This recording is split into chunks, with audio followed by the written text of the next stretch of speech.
Hello everyone. इस video में हम मध्य प्रदेश की जो महत्वपूर्ण गुफाएं हैं उनके बारे में जो है अपन यहाँ पढ़ेंगे। ये प्रश्न जो है इसमें से एक आधा प्रश्न एमपी पुलिस एमपी एमपीएसआई या मध्य प्रदेश की कोई भी एग्जाम हो उसमें अवश्य पूछा जाता है। तो अपन जो है इसमें मध्य प्रदेश की सारी गुफाओं के बारे में अपन अध्ययन करेंगे और जानेंगे कि उनमें क्या क्या खास है, उनकी खोज कब हुई या वो कहाँ स्थित है ना। कुछ गुफाओं में अपने को सिर्फ ये ध्यान रखना है कि वो कहाँ पर स्थित है, ठीक है। और कुछ गुफाओं की कुछ अन्य जानकारी भी अपने को एकत्रित करना है, तो वो भी अपन यहाँ पर पढ़ेंगे, ठीक है। तो अपना जो पाठ है उसका टॉपिक जो है आज वो है मध्य प्रदेश की गुफाएं। ठीक है, मध्य प्रदेश की जितनी भी गुफाएं हैं महत्वपूर्ण महत्वपूर्ण उन सभी गुफाओं का अपन पढ़ने का प्रयास करेंगे। पहले देखो कि छोटी छोटी गुफाओं के बारे में जान लेते हैं, है ना। इन गुफाओं के बारे में सिर्फ अपने को ये ध्यान रखना है कि वो कहाँ स्थित है और क्या नाम है उस गुफा का, है ना। तो मैं एक छोटा सा चार्ट आपके सामने बना देता हूँ, ये आप लिख सकते हैं गुफा का नाम और इधर कौन से जिले में है, जिला या स्थान, ठीक है। ये अपने को पता होना चाहिए। तो जैसे एक है विलोवा की गुफा, कौन सी, विलोवा, ये कहाँ पर है, तो ये है अपने ग्वालियर में। कहाँ पर है, ग्वालियर में। तो एक इसके बारे में जानकारी रख सकते हैं अपन कि विलोवा की गुफा कहाँ कहाँ पर है, ग्वालियर में। फिर एक एक और गुफा है, वो भी ग्वालियर में है, उसका नाम है सिद्धांचल। सिद्धांचल, ये गुफा कहाँ है, तो ये भी कहाँ है अपने पास, ग्वालियर में, ठीक है। मध्य प्रदेश के ग्वालियर में जो है ये गुफा स्थित है। तो इसके बारे में भी अपने को ये याद रखना। इसके अलावा एक गुफा है सारूमारू की गुफा, है ना, सारूमारू। ये कहाँ है, तो ये है सीहोर, ठीक है। सीहोर, आष्टा सीहोर वही, है ना, जहां से पार्वती नदी भी निकलती है, वही वाला सीहोर। तो सारूमारू की गुफा कहाँ है, सीहोर। फिर अपनी एक गुफा आती है आपचंद की गुफा, आपचंद। आबचंद की गुफा कहाँ पर है, तो आबचंद की गुफा जो है वो है सागर में। कहाँ पर है, सागर में, ठीक है। उसके बाद एक गुफा और है, ठीक है, मारा की गुफाएं। मारा की गुफाएं कहाँ है, तो मारा की गुफाएं जो है वो है सिंगरौली में। कहाँ है, सिंगरौली, ठीक है। मध्य प्रदेश की ऊर्जा राजधानी भी कहा जाता है सिंगरौली को।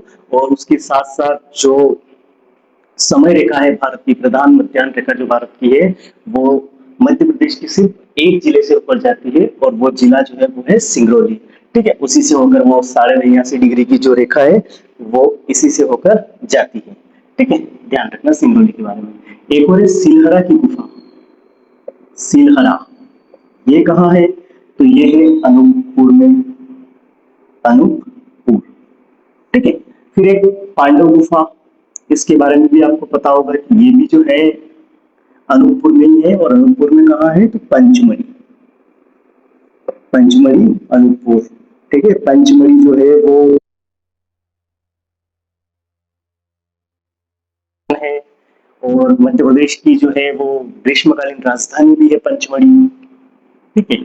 और इसी पंचमढ़ी में एक और गुफा है जटाशंकर, जटाशंकर, ये गुफा भी कहाँ है, ये भी पंचमढ़ी में ही है, पंचमढ़ी अनूपपुर, ठीक है। इसके अलावा कुछ और गुफाएं भी हैं, जैसे एक है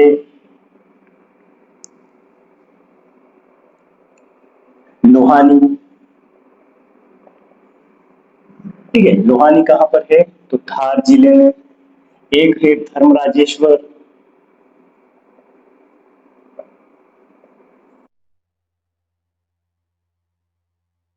पर है मंदसौर, कहाँ पर है, मंदसौर, ठीक है। और एक है राधा देवी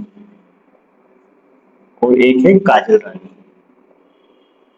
काजल रानी, ये गुफाएं कहाँ है, तो राधा देवी की जो है वो है छिंदवाड़ा में और काजल रानी जो है वो है खंडवा में, ठीक है। तो ये 12 कुछ जो ज्यादा महत्वपूर्ण नहीं है, लेकिन इनमें बस अपने को ये याद रखना है कि ये जो गुफा है वो कहाँ है और उनका स्थान क्या है। तो विनोबा और सिंधांचल कहाँ हो गई, ग्वालियर में। सारू मारू की जो है वो सीहोर में है। आपचंद की जो है वो सागर में है। ठीक है। मारा की जो है वो सिंगरौली में है। सिलहरा की गुफा जो है वो अनूपपुर में है। पांडु गुफा जो है वो पंचमढ़ी या अनूपपुर में है। जटाशंकर की गुफा भी यहीं पर है। इसके अलावा एक लोहानी, वो धार जिले में है। धर्मराजेश्वर मंदसौर में है। राधा देवी वो छिंदवाड़ा में है। और काजल रानी जो है वो कहाँ पर है, खंडवा में है। ठीक है।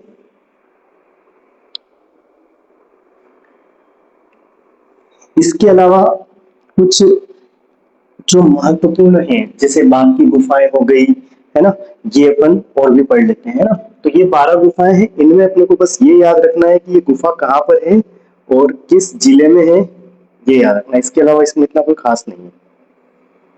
अब अपनी अगली गुफा के बारे में अपन पढ़ते हैं, वो है बाघ की गुफाएं। ठीक है। बाघ की गुफाएं कहाँ पर है, तो बाघ की गुफाएं जो है वो धार जिले में है। ठीक है। अगर आपने ये सब लिख लिया हो तो लिख भी सकते हैं, नहीं नहीं लिखा हो तो बाद में भी लिख सकते हैं। अब कुछ जिसे अगली गुफा अपन ले लेते हैं, वो है बाघ की गुफाएं। बाघ की गुफाएं, देखो ये कहाँ है, अगर स्थान की बात करूं मैं तो कहाँ है, ये धार जिले में है।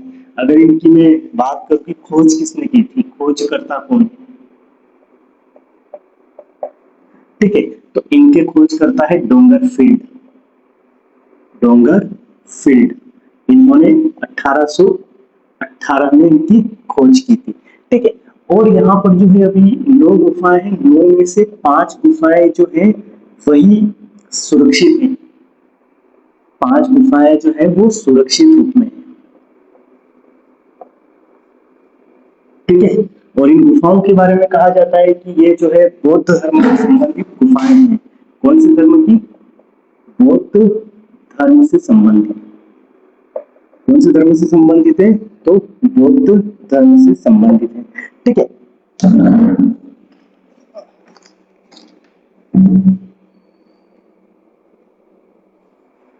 तो बाघ की गुफाएं जो है उनके बारे में अपने को क्या याद रखना है, एक तो स्थान याद रखना है कि कौन से जिले में है, तो धार जिले में। खोजकर्ता की बात करें तो डॉगर फील्ड है, जिन्होंने 1818 में इनकी खोज की थी। 9 में से 5 गुफाएं जो है अभी सुरक्षित रूप में है, और ये गुफाएं कौन से धर्म से संबंधित है, तो बौद्ध धर्म से।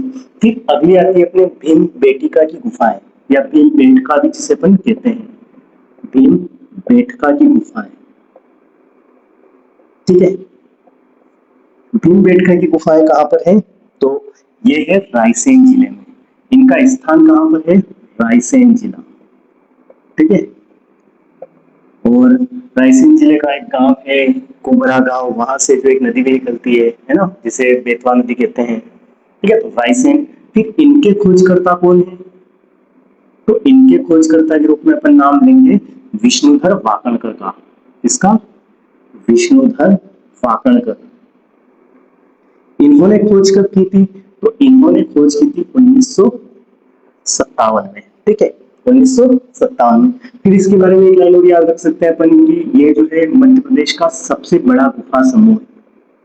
मध्य प्रदेश का सबसे बड़ा गुफा समूह।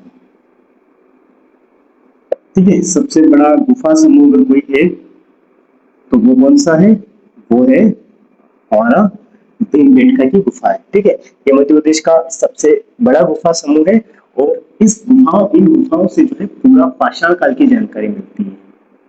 काय की जानकारी मिलती है, पूरा पाषाण काल की जानकारी। ठीक है। तो इस भीमबेटका की गुफा के बारे में अपने कुछ चीजें अपने को याद रखना है। एक तो स्थान की रायसेन जिले में है। खोजकर्ता जो है वो विष्णुधर वाकणकर है, जिन्होंने 1957 में इसकी खोज की थी। ये मध्य प्रदेश का जो है सबसे बड़ा गुफा समूह है, और पूरा पाषाण काल की जानकारी मिलती है इन गुफाओं से। एक और अपने अगली गुफा की बात करें तो उदयगिरी की गुफा है। कौन सी, उदयगिरी की गुफा है। या पहले अपन ये आदमगढ़ की गुफाओं के बारे में पढ़ लेते हैं। आदमगढ़ की गुफाएं। ठीक है। आदमगढ़ की गुफाएं कहाँ है, आदमगढ़ की गुफाएं कहाँ है, तो इनके बारे में अपने को पढ़ना है कि ये जो है इनका स्थान कहाँ है, होशंगाबाद। कहाँ पर है, होशंगाबाद। ठीक है, कहाँ है, होशंगाबाद में है। ठीक है, इसके अलावा इनकी खोज किसने की थी, तो इनकी खोज की थी पीवी जोशी ने। किसने की थी, पीवी जोशी। ठीक है, आलमगढ़ की गुफाएं कहाँ है, तो स्थान है होशंगाबाद और खोजकर्ता कौन है, पीवी जोशी। ठीक है, और यहाँ से जो है अपने को एक चीज की जानकारी मिलती है कि मध्य पाषाण काल जो है, मध्य पाषाण काल के पशुपालन के साक्ष्य, पशुपालन के साक्ष्य। ठीक है, मध्य पाषाण काल में जो पशुपालन होता था उसके साक्ष्य जो है इस आदमगढ़ की गुफा से अपने को जो है पता चलता है। ठीक है, अब बनाते हैं उदयगिरी की गुफाएं। यहाँ लिख लेते हैं कि उदयगिरी की गुफाएं, ये जो महत्वपूर्ण गुफाएं हैं उनके बारे में अपन लिख रहे हैं। ठीक है, उदयगिरी की गुफाएं तो ये है अपने विदिशा जिले में। कहाँ है, विदिशा में। ठीक है, कहाँ पर है, विदिशा में। और ये जो गुफाएं हैं ये एक तो है और जैन धर्म और जैन धर्म, इन दोनों धर्म से संबंधित है, हिंदू और जैन धर्म से संबंधित। ठीक है, इसके अलावा और क्या रख सकते हैं कि यहाँ पर कुल 20 गुफाएं हैं। कितनी गुफाएं हैं, 20 गुफाएं।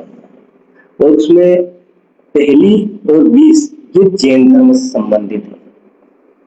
ये किससे संबंधित है, पहली और 20वीं जो गुफा है वो किससे संबंधित है, तो जैन धर्म से। और एक और गुफा है, पांचवी गुफा है ना, पांचवी गुफा, इसमें जो है वराह अवतार का, वराह अवतार की जो प्रतिमा है वो देखने को मिलती है। वराह अवतार की प्रतिमा कहाँ से देखने को मिलती है, तो जो उदयगिरी की गुफाएं हैं विदिशा में, वहां पर जो पांचवी गुफा है उसमें वराह अवतार की प्रतिमा देखने को मिलती है। और कुल कितनी गुफाएं हैं, तो कुल है 20 गुफाएं। और पहली और 20वीं जो गुफाएं हैं वो किससे संबंधित है, जैन धर्म से संबंधित है। इसके अलावा और है एक मांडा की गुफाएं, मांडा की गुफाएं, ये कहाँ है, तो ये है सिंगरौली जिले की मांडा तहसील में। कहाँ पर है, सिंगरौली के मांडा तहसील में। और ये जो सिंगरौली के मांडा तहसील से, ठीक है, सिंगरौली की जो मांडा तहसील है वहां पर ये देखी जाती है। और इनके बारे में कहा जाता है कि ये जो गुफाएं हैं ये 7वीं 8वीं शताब्दी की गुफाएं हैं, शताब्दी की गुफाएं हैं। ठीक है, 7वीं 8वीं शताब्दी में किसी ने बनाई होगी तो उस वक्त की जो है ये गुफाएं हैं। फिर एक और है शंकराचार्य की गुफाएं, शंकराचार्य की गुफाएं, ये कहाँ है, तो ये है अपने ओंकारेश्वर। और ओंकारेश्वर कहाँ है, खंडवा में। ठीक है, यहाँ पर है। और साथ ही यहाँ पर शंकराचार्य की जो है एक मूर्ति स्थापित की गई है, प्रतिमा। ठीक है, प्रतिमा स्थापित है। ठीक है, और उस प्रतिमा की हाइट कितनी है, उस प्रतिमा की जो ऊंचाई है वो कितनी है, 108 फीट। ठीक है, शंकराचार्य की जो गुफा है वो कहाँ है, ओंकारेश्वर में है। और उसी ओंकारेश्वर में वहां पर जो है एक शंकराचार्य जी की जो प्रतिमा स्थापित की गई। और उस प्रतिमा की हाइट कितनी है, तो 108 फीट उसकी हाइट है। ठीक है,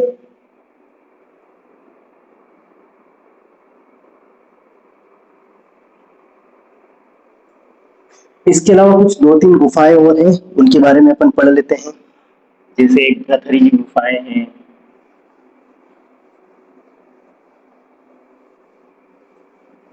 किसकी गुफाएं हैं, प्रथरी की गुफाएं। कहाँ पर है, उज्जैन में।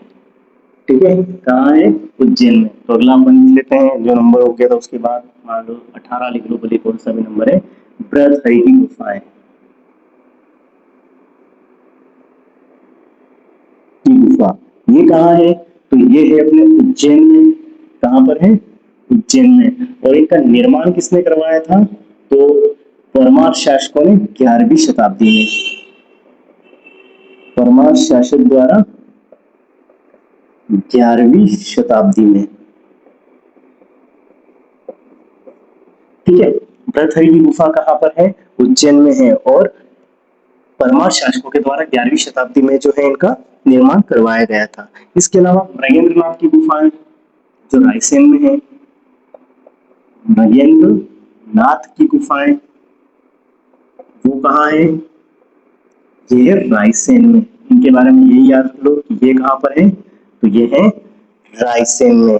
ठीक है, इसके अलावा और कोई गुफा है जो बच गई हो अपने? ठीक है, तो बस। और इसके अलावा इसमें क्या याद रख सकते हैं अपन कि ये जो गुफाएं हैं वो जैन धर्म से संबंधित है। कौन से धर्म से संबंधित है? तो जैन धर्म से संबंधित ये गुफाएं हैं। ठीक है, तो ये मध्य प्रदेश की जितनी भी महत्वपूर्ण गुफाएं थी जो एग्जाम के पॉइंट ऑफ व्यू से या परीक्षा की दृष्टि से जो भी महत्वपूर्ण गुफाएं थी वो अपने यहाँ पे कवर की है। ठीक है, अगली वीडियो में अपन कुछ अलग चीज लेकर आएंगे।